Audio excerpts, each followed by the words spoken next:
Hey everybody, welcome back to Outspoken. Hey, listen, before we get started, make sure and smash that like button, subscribe to Outspoken, share the show with everyone you know, and hit that bell icon to get updated when we upload new episodes. Today's episode is going to be on the No Kings protest that just happened this past weekend. Joe's really excited about that whole thing, so he was out there marching along. We got some live video from him out there. So, yeah.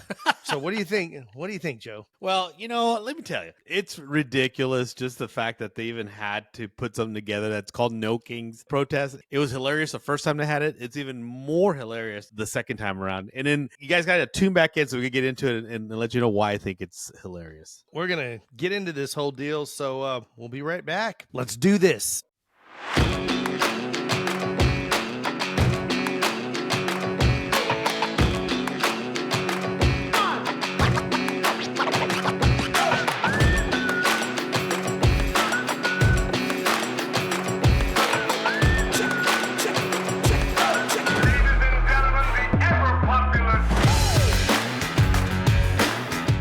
Welcome back to Outspoken. So here we go on the No Kings protest. I gotta tell you, Joe, I am just like dumbfounded at these folks. They've done some interviews, folks going out there on the street and questioning them. Hey, so what are you doing this for? Well, obviously it's because we hate Trump and he's a fascist and a dictator and he wants to be a king and everything. They're questioning, saying, well, what is it that he's done that makes him like this? Well, we just don't like what he says and all this kind of stuff.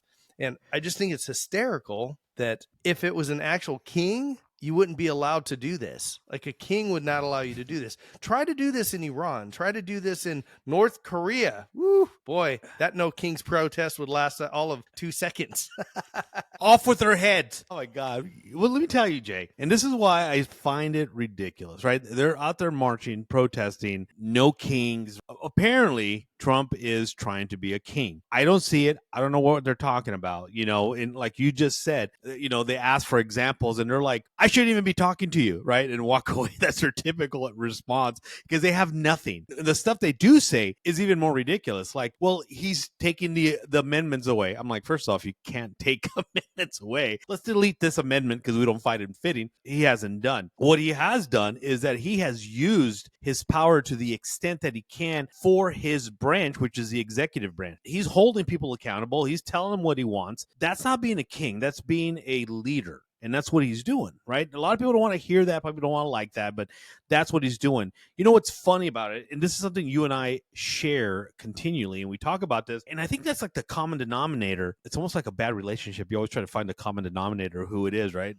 You realize that it's you. You and I have talked about time and time and time again is the fact that there is such a huge hypocrisy when it comes to things like this, whether it's the LGBT community with transgenderism, whether it's Christianity versus Islam, Trump versus everybody on the left, the hypocrisy behind it is so huge. We see it again with the No Kings protests. I don't remember anybody blinking an eye when the states, the left states, the blue states, called the National Guard out to ensure people stayed in their house during COVID. Do you remember that? They were patrolling the streets like we were at some kind of radical takeover by the military and ensuring people were stayed in their house during COVID. You couldn't even go to church to praise your God because you were being arrested. If people are finding out that if you're outside your house, they gave you a hotline number to call so you could get arrested for being outside your house because you're not supposed to be. That's what I call a dictatorship. That's what I call having kings when they're taking away your rights. Trump has not done that, or he's not even attempted to do that. What he is doing is enforcing laws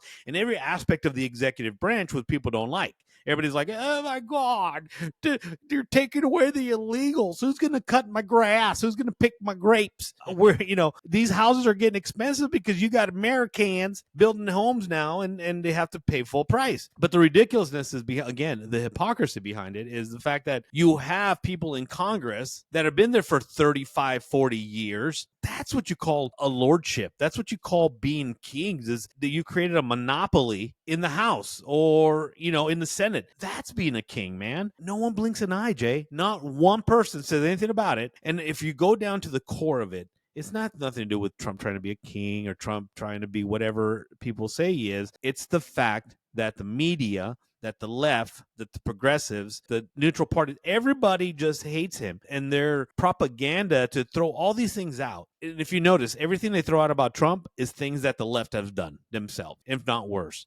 No one bats an eye. And that's the thing and that's what I'm talking about with the hypocrisy of this. You have nothing else but to laugh about it, bro. That's just silly. You guys are really trying to say he's trying to be king when you have imposed so many laws against the people of this country, citizens, U.S. citizens who are free. You've imposed worse things than Trump ever had, and that's what I hate. That's what I don't like, and that's why I think this is a joke. I totally agree. I mean, it always comes up, and I'm going to bring it up again. George Soros has funded millions of dollars into this No Kings protest. The amount of organizations that are funding this protest that are complete opposite of what the people at this protest rally agree with, it's so much hypocrisy. So there's multiple organizations that are funding this. So there's one that's a bunch of Jews, right, that are funding it. These people are all pro-Palestinian people. They don't like the Jews, but yet they're getting paid to do this No Kings protest. There's also other funding deals that are, again, it's just stuff that is totally the opposite of what they believe in, yet they're taking the money to do the protesting. How many of the people that are out at these protests are BS protesters, meaning that they're being paid to do it? They don't care what the actual cause is. They don't care if it's good or bad or what it's for. Think about this. When the Democrats were in office, were the Republicans upset? Yeah, absolutely. Did you see a bunch of us protesting on the streets, burning down buildings or anything? No, but we were pissed off. Guess who else was pissed off? The Democrats. They were protesting and marching and everything else. Now that our guys are in office, we're pretty cool with everything. They're still protesting again. No matter what, they are the people that you can never make happy. They're always pissed off. They hate the country. And it drives me nuts because, I mean, this isn't the No Kings protest thing, but you have like Ilhan Omar. She's from Somalia, and she wants to turn this country into Somalia. She wants all the Somalian rules, all the Muslim stuff, everything like that. And it's like, well, you know where it's like that? It's kind of like Somalia in freaking Somalia. Go back if you love that country so much, but you guys are running from these countries that are just... If she went back to Somalia, she'd get killed. Yes, sir, she would. Women don't have that kind of power in a lot of these countries, especially the Islamic countries. Absolutely not. With all that, there is no reason for most of these protests to go. Now, with that being said, I agree 100% that they should be allowed to protest, right? Because that's part of who we are, and we should allow people to do. But the thing is that you should be able to articulate somewhat. You don't have to be like a scholar about it, but you should be able to articulate somewhat on the reason why Trump is so bad in office. Why do you hate him so much? So name 3 things that you think have really created horror in the nation that has made it just a nightmare for you to live under with him there, without saying that it's because he speaks to people mean or the things he says or his attitude's a little off. I'm going to tell you right now, I don't care who the next president is, Republican, Democrat, whatever. You know what I care about? I care that they care about the country and the people. I don't care how they talk. I'm not voting them in to be the popular person and to make sure that they talk really well. I want them to have good policy decisions. I want our folks to be able to afford stuff like making it where gas is affordable, groceries are affordable, that we're not paying out the nose in taxes. You know, every city and state... Like it is now. That's right. The states that will tax folks and say, oh, we need a little bit more money for this and this. Really recently, since this election here a year ago, one of the things that came up was the school systems. Every year, there is a bond measure or something that goes up for the school systems and for the teachers and all that kind of stuff. The grades and everything keep going down. How are we putting more money into a system and getting less results out of it? I just don't understand how these folks cannot see the hypocrisy that they are going out there and marching for, because they're marching underneath flags of people that are donating money to them that represent things that they don't like. So that's number 1. Number 2 is not being able to, again, like I said, articulate what is it you don't like about the guy and everything without saying he's just a jerk and he's a turd and I don't like him. Fine, man. There's a lot of people you don't like in the world. But he's orange. He's orange. Yeah. I've used this guy's name a bunch of times too. Steve Jobs, right? from Apple. If you Oh read yeah. anything on Yeah. him, that guy was not liked, man. But the thing is, the founder, owner, CEO, whatever you want to see of Apple, his job was to do what? Come up with really cool phones, right? Make Make money. phones and make money for his investors and everything. His job was not to be the nicest guy and the loved guy and the really sweet guy. We had this last term, the last 4 years, we had a guy in the office that was just walked around eating ice cream and stumbled and did all that stuff. And if you just wanted a likable, kind of goofy person in office, you kind of had him. And here's the thing, Jay. This is the thing that gets me is the fact that there is no substance behind the hatred for Trump. None whatsoever.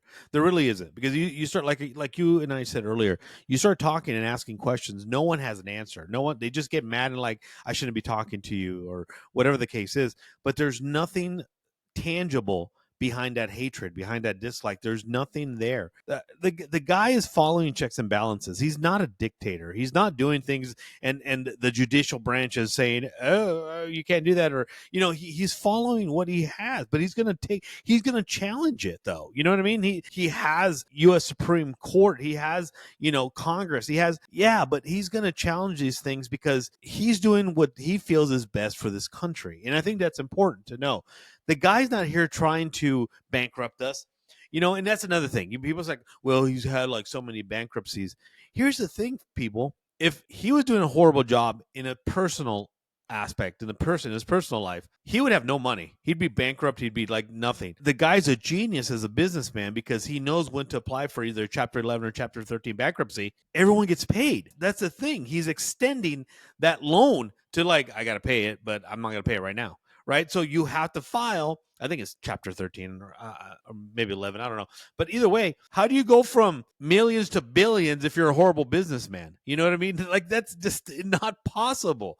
You'd go from millions to thousands and even hundreds if you're a horrible businessman, not the other way. And the problem is that most of the people, and you made a perfect example with Steve Jobs, most of the people who make an impact in our society, in our life, whether it be in business or let's take it even a step down. Parents, when you're growing up and you're a kid, the most despised person, as me, and now speaking as a child, the person I despised the most when I was growing up was my dad. Why? Because he was the strictest, and he's the one that he instilled that discipline, those moralities in me, right? So let's take it a next step. One of your most hated bosses are the people that challenge you, that question you, that make you think, but at the same time make you a better individual, make you a better employee, and at some point make you a better boss yourself, right? Let's take it another step.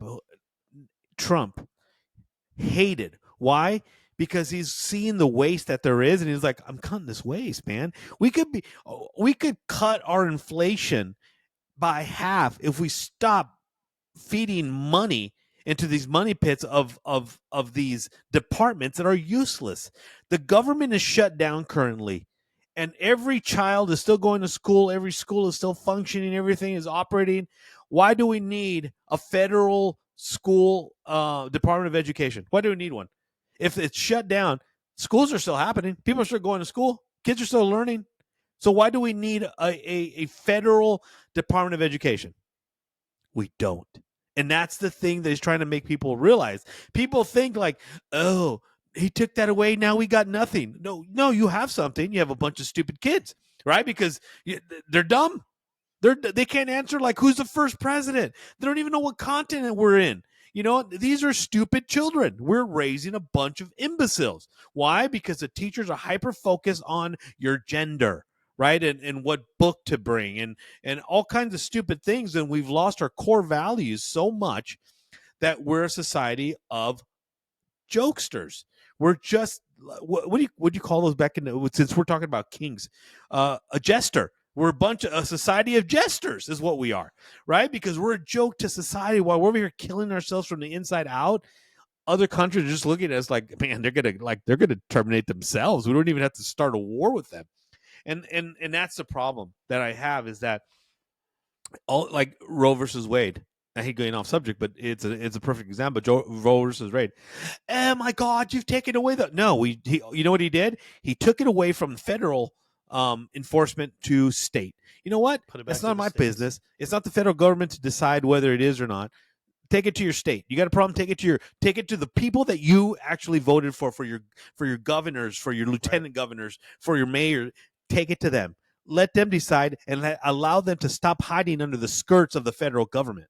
And that's the problem. That we have a bunch of these sorry, lame ass politicians who hide under the skirt of the government. And what do? Like the big old, what's a big Christie, the big fat guy that looks like a torta, the Chris big torta. Christie. He hides under he hides under the skirt of the federal government, right? Because what does he say? Oh, it's the feds. Oh, it's the feds this. The feds are doing this. The feds are doing that. Take responsibility for your state. You know what I mean? And while you're at it, cut down on the cheeseburgers, homie, because you're gonna get heart attack. But anyway, that's my 2 cents right there. It's funny. Somebody put up, how they'll kind of meme out Donald Trump's like his Facebook or especially his X or Twitter or whatever it is. And somebody put out, it says from Donald Trump, a huge thank you to all the No Kings protesters yesterday. I was very concerned a king was trying to take my place, but thanks to all your tireless efforts, I'm still your president. Great job, all. It's just funny, man. Dude's a troll, bro. Oh, he is. And all these other people are clowning him because, I mean, really, what did any of it accomplish? Truly, what did it accomplish? You had a lot of money that was thrown around because of big donors and stuff like that, and it didn't do anything. Here's the thing that bugs me with all of these things, these big protests like the BLM and all that kind of stuff. It's like, show me where this money went to somebody good. If they would have had these protests over the weekend and they would have said, hey, so we're going to do the No Kings protest, and then afterwards we're going to go to the inner cities, right? And we're going to clean up neighborhoods, clean up trash, help redo some parks or something like that. Wouldn't that be kind of a cool thing? Even us, we could say, okay, I don't agree with your No Kings protest. I support it. But that's actually pretty cool that you guys are going after the fact and going to do some, community service stuff. You're all there already. Why not make something good of it and do something good with the time you have, but instead it's just now we're just going to bitch about the world and everything's falling apart and the United States sucks and everything about it's terrible and this is a tyrannical government that's in charge. No, it's not a tyrannical government. What do you guys, the number one thing has been because of what? Because of the deportations. You and I talked about this, last week, about some of it that we maybe don't quite agree with. Now, the thing is that illegal is illegal. Regardless, right? It's like, oh, well, they have families and this and that. Okay, so you and I worked at retail at one time, right? And I remember specifically you and I had a guy in the office and he started crying. He was a grown man. I think we were in our 20s, late 20s, maybe early 30s. I don't know. We weren't that old. It's like 5 years about 10 years ago. We have this guy in there and he starts crying, like actually tearing up. And what does he tell us? He tells us that he didn't have money. He needed to buy like Kotex and stuff for his wife because he needed to get that stuff and some stuff for his baby. Yeah. And we actually felt bad about it because, it sucks. The guy does need, but the guy broke the law and he was stealing.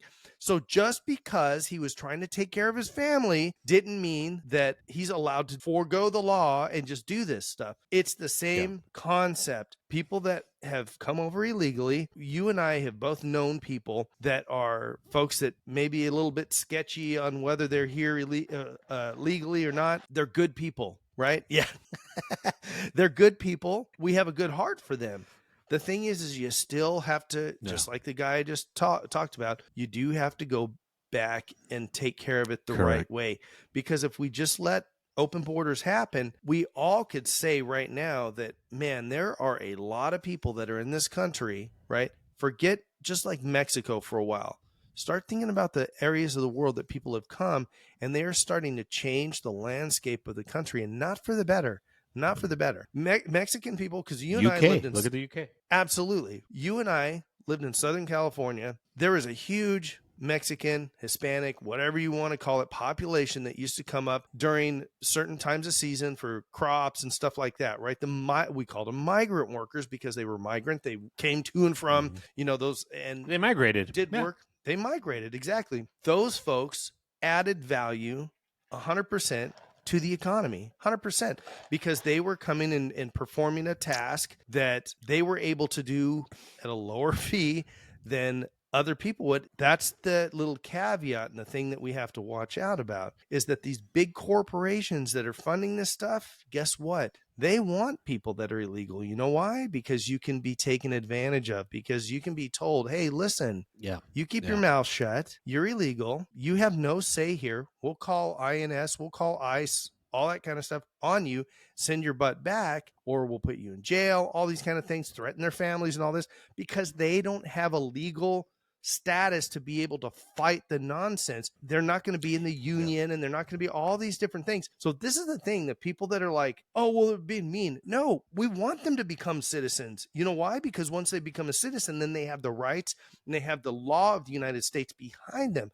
Right now, they don't have that legal partnership with the United States. So one of the big things is when they come over illegally, they forego the legal system. So when you're going out, you don't get to take advantage of the legal system going out either. And that's the thing. Oh, it's not due process.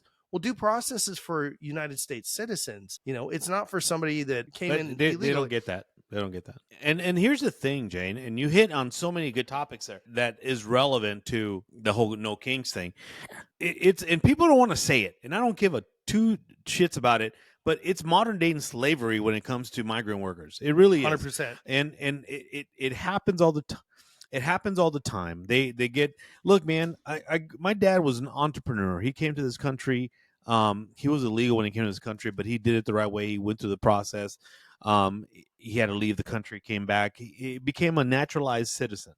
He created a business, did good for himself and his family. In doing so, he saw a lot of injustices happening. You had these big companies out there. There's one, for example, it was called Buxton Ranching. And this guy would get all these farm workers, and of course they're illegal. These guys were sleeping in the trees in their cars. They were doing whatever. He'd pay them what they call quincena every 2 weeks, every 15 days. And towards the end of the harvest, you know what he'd do? He'd write them all a check, because there were always checks. My dad would cash their checks. He stopped the payments on them on the last ones, and so he wouldn't pay them. What are you going to do? Do you get the illegals are going to go over there and protest? What is it called? Border Patrol. Back then in the days, the Border Patrol, the Border Patrol today is 1,000 times gentler than what the Border Patrol was when I was growing up in the 80s. They were like dog catchers. They grabbed I used to watch them, bro. They used to grab them and throw them in the back of these big old Chevy Blazers, and like there was no padding. It was just the back of a truck with a gate, and they treated them like animals. And they took advantage. There was another company, and remember, these are small companies. These small companies sell to Dole, to the bigger companies. So they're, right. Bro, you live in Southern California. You see all the agriculture. Yeah. So there was another company that he made them work, bro, for a whole month. And then when they were done, he's like, hey, maybe here, I'm going to pay you guys cash. Guess what he did? Called Border Patrol, right? That guy actually, the Border Patrol came, and when they did, you know what he did? They arrested him for doing that on like human rights violations, stuff like that, because of what he did. But they take advantage of these people, right? Lower 100%. Wages. And look, man, we're Mexicans. We don't care. Lower wages, bro, that's more than max wages in Mexico. Okay, you're able to, and then on top of that, you're sleeping in a tree, you're sleeping in a car, you're sleeping in a bedroom with 15 other dudes. You're saving money. You know what I mean? And so every cent is going to Mexico. And so as humble as you live here, when you go back to Mexico in a year, bro, you have this mansion you're going to. You know what I mean? Because that money quadruples over there. But the point is what you said, that these protests are useless. They're ignorant to even be happening, because people don't understand. All they're doing, besides the ones that are the part of the committee of the Soros that are getting paid to protest, you got the other people who are just the herd. They're the sheep that follow, and they have no clue whatsoever why they're protesting. All they know is that we hate Trump. That's all they know. And look, man, I'll be the one. You and I talked about this. Has Trump gone a little crazy with the immigration? Yeah. We slow it down. Stop picking up people at the courthouses. If they're going to courthouses, at least they're trying. You know what I mean? You said you're going to get the criminals first, and I get it. If we're going to break it down to the nuts and bolts, coming to this country illegally is a criminal offense, right? But let's go after the ones that are the pedophiles, the ones that are killing people, the ones that are assaulting people. Let's get those rid of those. Now, here's the thing I think that Trump would do good in is if he said, look, he's keeping his promises. That's without a doubt. He said he's going to get these people and he's going to get them out, and he did, right? Obama did worse than he did. But I think he would win a lot of people over if he said, look, I'm going to do what I said. I'm going to get these people out. But tell you what, I'm going to give a huge overhaul to the immigration policies so that we could get people here sooner, cheaper, and quicker. And in doing so, they could even create their own taxation. They could create their own healthcare system, so they're not coming off of ours, so their taxes, whatever they're paying as illegals or as workers, they could subsidize everything else, unemployment, healthcare. They could all those things. So it's not affecting the American people, right? The American people who are citizens, they get paid out of one bank. The farm workers and laborers, they get paid out of another, right? So no one's impacting anything. Like that would be phenomenal. People would be behind Trump. At that point, people would be like, well, I mean, I'm sure they'll still be protesting because they hate Trump, but really, what are they protesting? The fact that he's given them an avenue to come here? Because, and here's the thing, Jay, you've worked retail. If you allow a person to get away with something, and the people, they love to gossip. You say, hey boss, look, I'm so sorry, I'm going through a lot of problems right now, and I'm sorry, I know this is my 121st time that I'm late, but just please give me 122nd time and I won't do it again. You let him slide. Yeah, but you let him slide. Guess what? The person who's been tardy 3 times, what are you gonna do with him? Right? You have to let him slide. If you let Juji Fruit over here with 122 slide, you have to let that person slide. So what you're doing is you're creating this routine, for lack of a better word, that now no one's getting in trouble for being late, and now you have customers waiting because every employee is late because no one's getting any punishment for it. There's no repercussions for it. So you can't do that as a president. And we'll go back to jobs as a president, as a leader, as a manager, as a boss. You have to make those unpopular decisions, right? The ones that are not going to win you votes, they're not going to win you favors, but you have to make them. Why? Because there's a greater cause. That's the livelihood of the people who were born here, who were raised here, who are citizens here, right? It's almost if we go back to our Christian faith. Look, man, you got to get, it's great to go out there and party. It's great to go out there and have 13 wives. It's great to do all these things. But at the end of the day, you have to answer to these, right? And so I'm going to be the one to tell you, like, hey, little Billy, you come to church every Sunday, but you really need to stop partying every weekend and fornicating and being a drunkard. You need to stop talking back to your mom. Like, how you have to be that, you're gonna be that pastor that no one likes, right? Because, like, hey, you're a sinner, stop sinning. That's wrong with you, right? No one wants to hear that. When you're direct to someone and you tell them in their face that, guess what? Yeah. You're the problem. You're not going to be a popular pastor, right? But just like in church, Trump's doing the best he can, and this is what he's doing. Hey, I'm not popular. I don't care. But this is going to help us in the long run. And the thing is, he lives here. His family lives here. And they have to deal with the rest of the presidents that come after him. And if he doesn't set a standard to where people are going to look back and say, and I guarantee this could happen last time, we're going to look back and say, I hated that guy, but he created a better life for me. And now that I got this guy here, it's harder, right? Right. And too late, buddy. It's too late. So, I just feel that society, the jesters need to stop. They need to stop with their ridiculousness. He's not a king. He's not trying to be a king. He's not our Lord and Savior either, right? He's a dude that's trying to do better to a country, dealing the cards that he was dealt with. That's it, man. Give him a break. You know what I mean? If we gave Papa Roach Joe Biden the opportunity to eat his ice cream, fall down a couple of times on stage, talk ridiculous stuff, gibberish, shake hands of the ghost. We gave him so much slack, right? But the guy choked himself.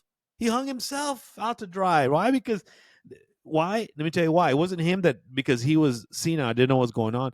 It was a bunch of lying, hypocritical cabinet members that created that. Yeah. And so all of a sudden we got a president whose cabinet is smart, if not smarter than he is. We got a secretary of state who kicks ass, right? Yeah. We have a vice president that is unforgiving and is going to talk crap to you no matter who you are, right?